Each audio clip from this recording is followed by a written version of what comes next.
untuk kasih kuliah oleh teman-teman Muhammadiyah. Tapi bersamaan hari ini kita tahu seluruh Indonesia lagi marah pada pemerintah. Semua dalil akademis. Jadilah tugas mahasiswa untuk mengendalikan politik dengan basis argumen akademis. Jadi silakan kalian demo, kalian punya hak untuk menentukan isi negeri ini.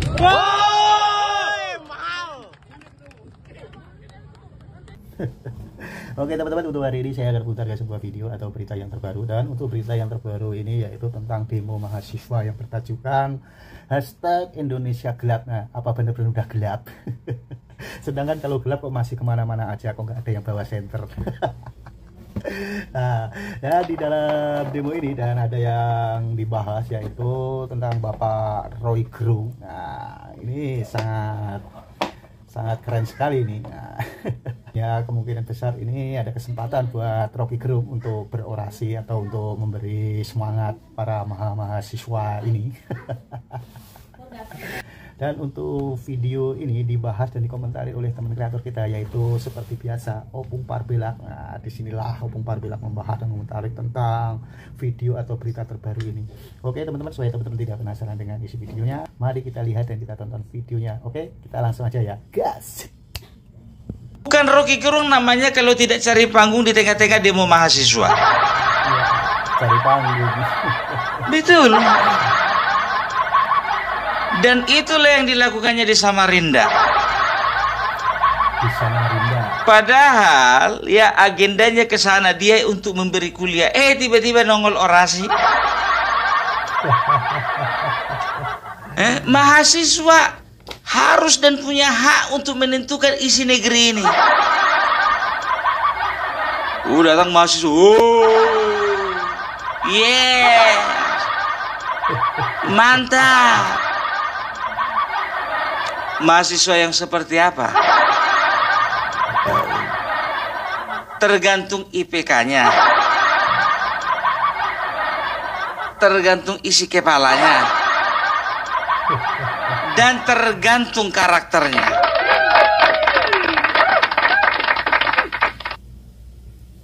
Jangan asal ngomong kayak gitu kalau terlalu banyak teori.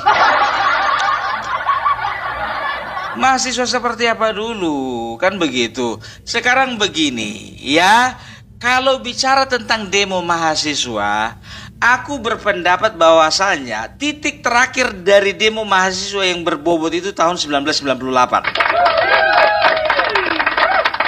Karena apa? Karena memang demo mahasiswa saat itu berangkat dari isi hati dan pikiran rakyat. Tapi kalau sekarang belum tentu.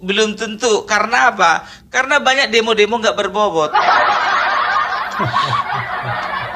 Coba, ada pula demo bawa keranda. Tahun 98 nggak ada tuh bawa keranda. Demo di Surabaya, di Samarinda, di Jawa Barat, di Jakarta, lucu. Dan juga tuntutannya nggak seragam. Ya kan? Ini kan kerjanya BEM. Jadi udah kita tahu bagaimana kualitas BEM zaman sekarang. Mereka ini sangat kental, ya, sangat mencolok terafiliasi dengan orang-orang seperti Roky Gerung.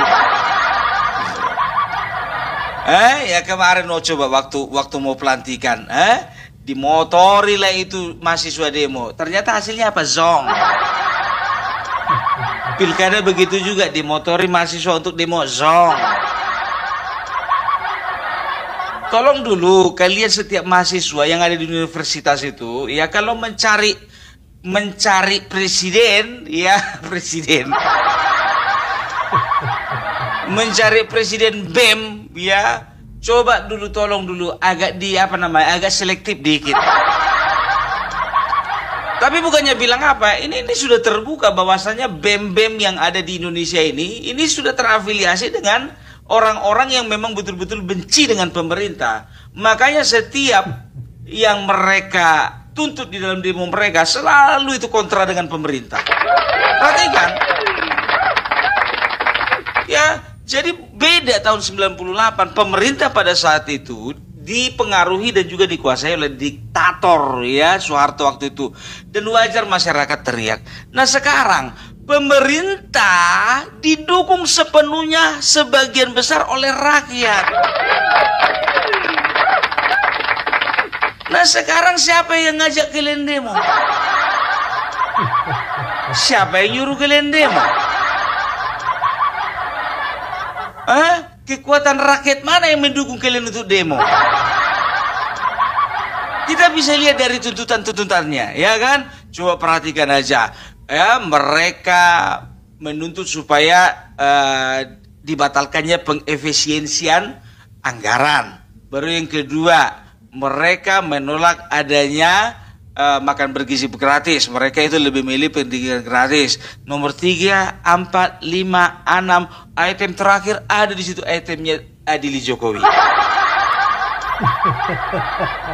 Aneh kan? Di Sumatera, di Jawa Timur yang lucu ya, di Surabaya ditambahin di situ itemnya menolak menolak status PSN dari dari Waterfront Land Surabaya.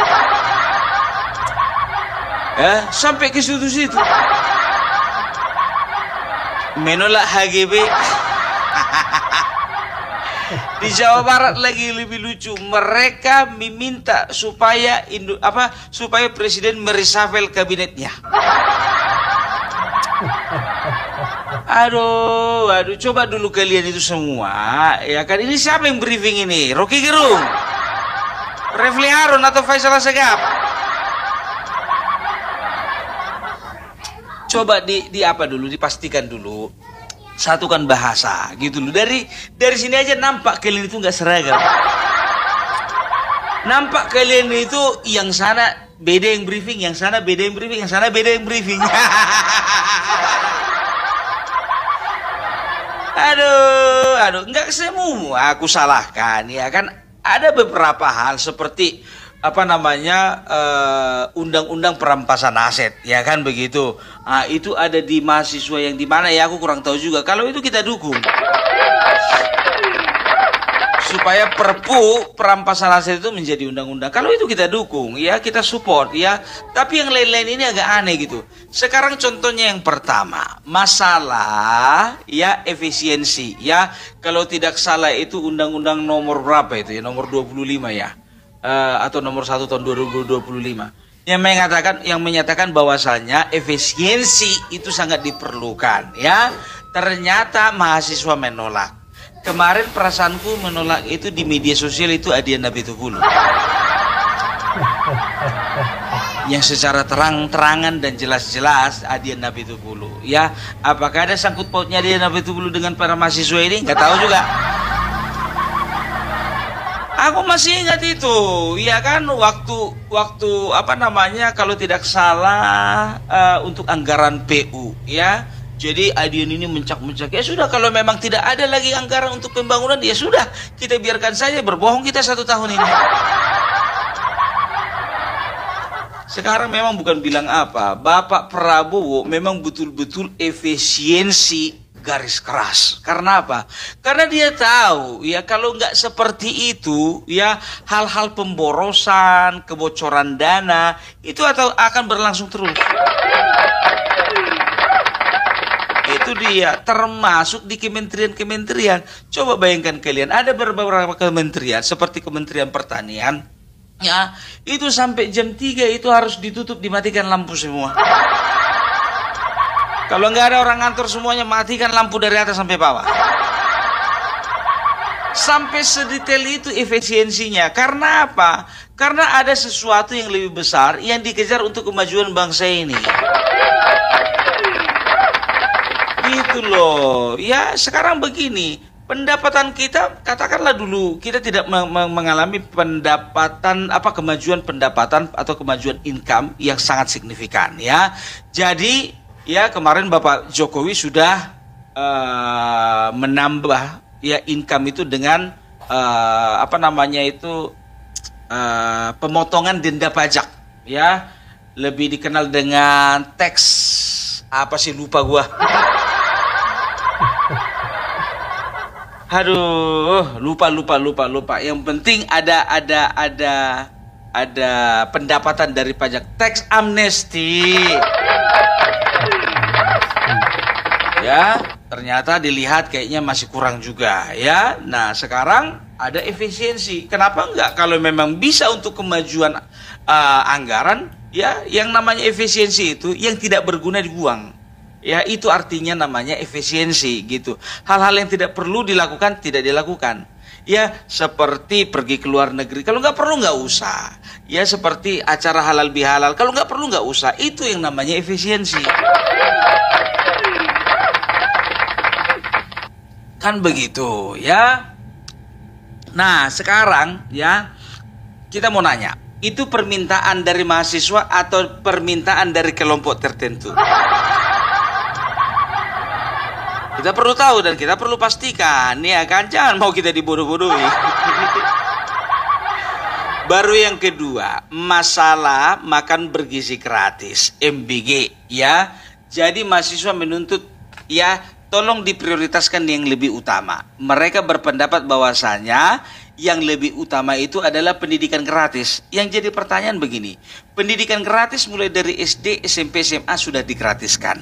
Jadi maunya mereka, uang kuliah mereka digratiskan. Jadi adik-adik mereka nggak perlu lagi makan bergizi gratis. Egois sekali Anda. Egois sekali. Coba pemikiran seperti apa pemikiran seperti ini? Kalian sudah tengok bagaimana testimoni anak-anak yang mendapatkan makan bergizi gratis. Ada di sebelah sana mereka nggak makan, mereka bawa nasinya. Karena apa? Karena mama mereka tidak makan, tidak punya nasi. Ada di sana mereka bawa nasinya pulang ke rumah. Karena apa? Karena dia mau berbagi dengan neneknya. Karena neneknya juga tidak pernah punya uang yang cukup untuk memberikan makanan yang standar seperti itu. Banyak testimoni-testimoni lainnya, ya. Tapi kalian coba, kalau berbicara tentang kuliah, orang yang kuliah untuk saat ini adalah orang yang mampu untuk membayar uang kuliahnya. Kan begitu, kalau tidak mampu, kalian bisa berwirausaha. Atau kalian kemarin tempuh pendidikan di SMK, kan begitu. Sekarang jangan semua tuntutan kalian sodorkan kepada pemerintah. Ini semua kebutuhan kalian mau kalian sorong-sorong sama pemerintah. Ya, sekarang negara mana rupanya? Negara mana yang menggratiskan uang kuliah terhadap para mahasiswanya? Ya, aku sudah searching. Yang pertama itu ada Jerman, yang kedua ada Finlandia, yang ketiga itu ada Austria, yang keempat itu ada Denmark. Ya, yang kelima itu ada Swedia. Ya. Jadi dari 5 negara ini mereka memberikan uang gratis. Karena apa? Karena rata-rata kualitas hidup rakyatnya atau masyarakatnya sudah tinggi. Yakin aku, banyak negara di Eropa sana tidak menerapkan kuliah gratis. Ini kalian mau coba-coba juga di Indonesia. Emangnya sudah tinggi tahap kualitas hidup di orang di Indonesia? Yang masuk akal kalian itu. Apa-apa mau tanggung pemerintah, kerja kalian kerja. Sambil kerja kalian kuliah, Sedangkan juga anaknya uya-kuya di sana juga sambil kerja sambil kuliah. Udah anaknya artis itu. Ini kalian itu tahu diri sedikit lah. Uang kuliah pun juga, uang semester pun juga semuanya mau ditanggung pemerintah. Kalau pemerintah sudah sanggup, iyalah nggak apa-apa lah. Tingkat kualitas hidup masyarakat di Indonesia kalau udah tinggi nggak apa-apa. Ini nggak aja kalian. Kalian coba bayangkan kalian dulu, adik-adik kalian yang butuh makan, nggak kalian pikirkan. Itu dia, ya. Baru yang ketiga, ya. Ketiga, mereka itu menolak atau mereka menginginkan supaya dwi-fungsi TNI tidak lagi bercampur dengan masyarakat sipil. Aduh, sekarang begini, ku bilang sama kalian, libur aja TNI itu, ya libur aja polisi, ya, dan juga ada beberapa mengatakan bukan cuma TNI, polisi juga katanya harus dibatasi kekuasaannya. Jadi siapa lagi menangkap penjahat Satpol PP? Kalau hilang motor sama siapa kau lapor sama Hansip? Loh, gue bilang libur aja polisi sampai TNI di Indonesia ini 1 hari aja hancur kacau negara ini. Kalau nggak ngerti apa yang dituntut nggak usah dituntut. Kok sama ya sama tuntutannya di Sitorus? Aku makanya aku sama-sama kan, ini sama tuntutannya si Adian Napitupulu, yang ini sama di Sitorus.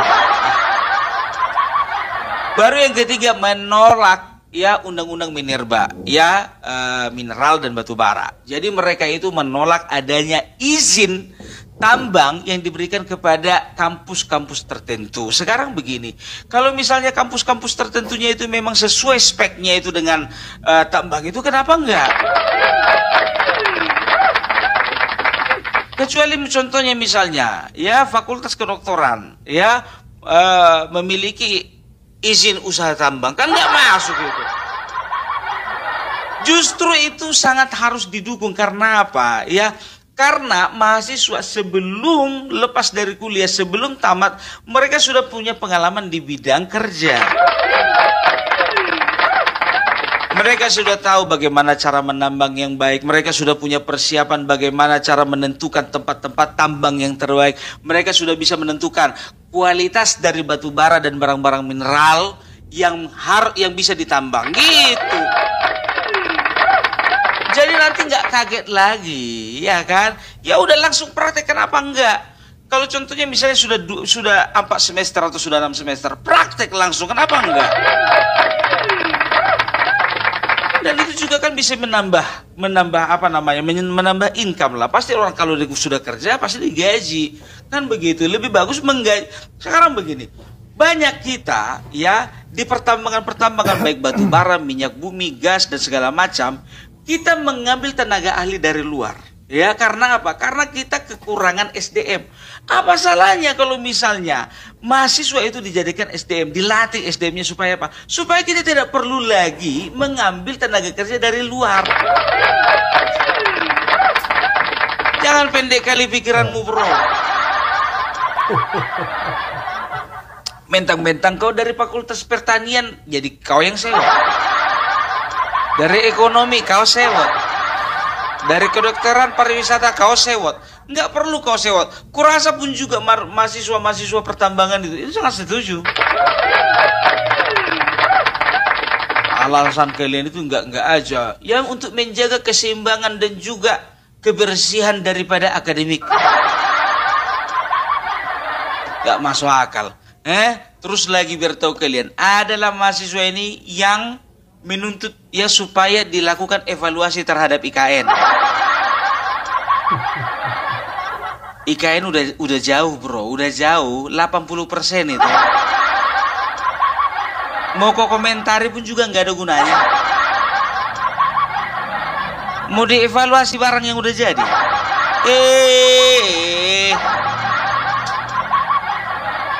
Jadi nggak ngerti aku apa isi kepala orang ini, serius. Jadi kalau udah kayak gini kan berarti kan sifatnya politis. Berarti ada yang ingin mencoba-coba untuk menggoyang masalah IKN ini. Sorry, nggak ngaruh. Gitu dia. Dan yang terakhir coba masalah Adili Jokowi. Terlalu kental politisasimu kawan. Ya, terlalu kental ya. Dari kemarin-kemarin itu aja tuh kalian Adili Jokowi.